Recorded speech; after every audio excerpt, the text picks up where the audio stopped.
Mbalamusizza basebo ne bannyabo bannayuganda abandabako ne bannamukisa abali okumpuliriza.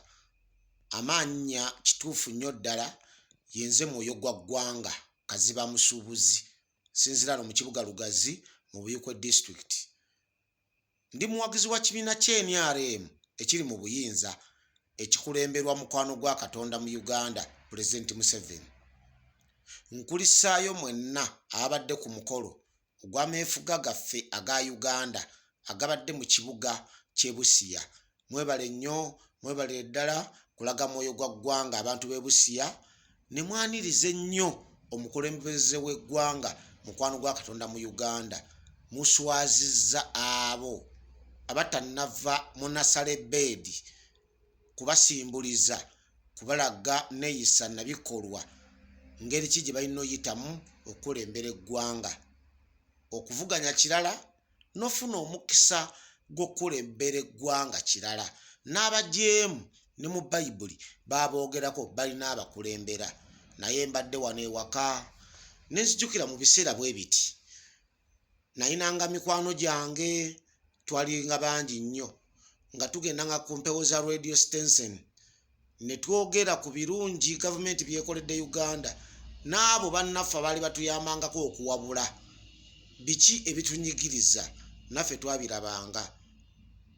Twabeeranga ku Bukedde nga baakagiggulawo, twali bannamukisa okubeerawo nga bagiggulawo. Bukedde TV ne Bukedde FM embuutikizi era yategekanga ebivulu embuutu y'embuutikizi. Yeffe abamu abaasookera ddala okubeera nga tupromotinga ekigambo ekyo embuutu y'embuutikizi. Twavanga ku Radio Star eri omugeye Emmanuel omugeye Kalule Kasujja Kagodo yalinga presenter ebiseera ebyo yali akulira radio eyo Star yali owekitiibwa Tono Wana, omugenzi Mulindwa Muwonge, Mr. Kisubi, Uncle Dick Mulima Sempaka, ne twalinanga ne bateesa bannaffe Batoomu Julunga, Banankunda Muwanga. Waliwo ne yali atukulira abakobi b'amasimu ku radio, yali musajja w'NRM, bamuyitanga Byarugaba, Mr. Byarugaba, Mukama Katonda yamutwala. Naye nzijukira ebiseera enkikwe eyatugwamu nga mukwano gwaffe muganda waffe Tom Julunga avudde mu bulamu bw'ensi. Twayawukana ku lunaku lw'omukaaga ku Bukedde n'addayo, ffena ne tuddayo. Enkera tulya nti omugenzi Tom Julunga yafudde. Naye mu biseera ebyo mwana muwala Honorable Nabiira Sempala yali mukwano nnyo gwa Tom Julunga era yakola kyamaanyi nnyo okulaba nga Tom Julunga oyo aziikibwa bulungi. Naye ffe abatali bannabyabufuzi nga tugoberera nnyo ebyobufuzi, lwaki tetujjukira bannaffe?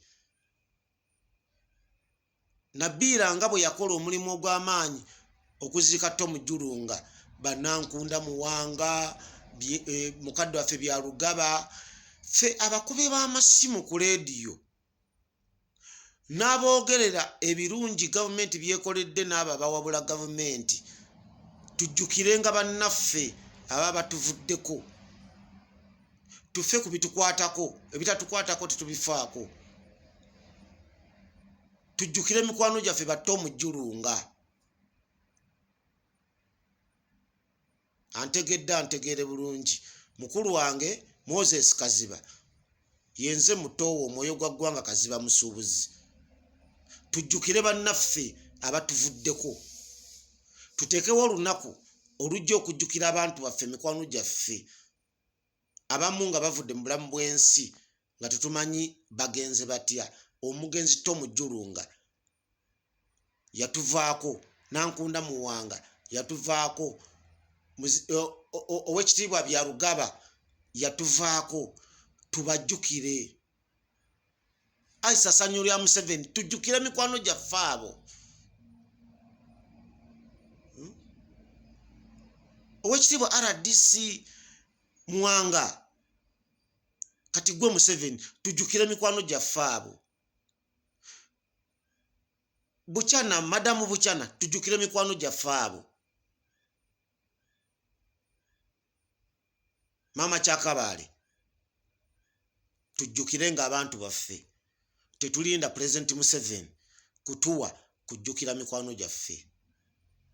Tom Julu ngati yali NRM yali FDC naye yali mukwano gwaffe. Tujjukire bannaffe abaatuvaako ffenna abakozesa omukisa okwogera ku platforms ez'enjawulo. Tujjukire bannaffe Katonda bye yatuwa n'ekirabo ekyokwogera bye tuteekeddwa okwogera. Tom Julu nga tumujjukire era tuteekewo olunaku olw'okumujjukira. Nankunda Muwanga tuteekewo olunaku olw'okumujjukira. Misa bya Rugaba tuteekewo olunaku olw'okumujjukira. Olwo nno tujja kuba ba mwoyo gwa ggwanga. Tetwerabira bannaffe bayise mu struggle ey'okwagala eggwanga lino okubeera obulungi nga tewali ntalo, tewali kuyiwa musaayi. N'oba mwavu naye nga weebaka, n'oba mwavu naye ng'osobola okutambula, n'oba osula enjala naye ng'osobola okunoonya ekyokulya. Kibi nnyo okubeerawo ng'oyagala sabbuuni nga ssente ozirina naye nga wabbula tolina w'omujja. Naye kirungi nnyo okuba nga tolina ssente. Sabbuuni gw'oyagala nga mungi nnyo, kitegeeza nti bw'ofuna ssente yadde olonze ennondi ogenda obudde bwonna n'ogula sabbuuni. Ne sukaali bw'atyo, ne school fees bw'atyo, n'ebyobujjanjabu bwe bityo. Mukama abawe omukisa, mwoyo gwa ggwanga.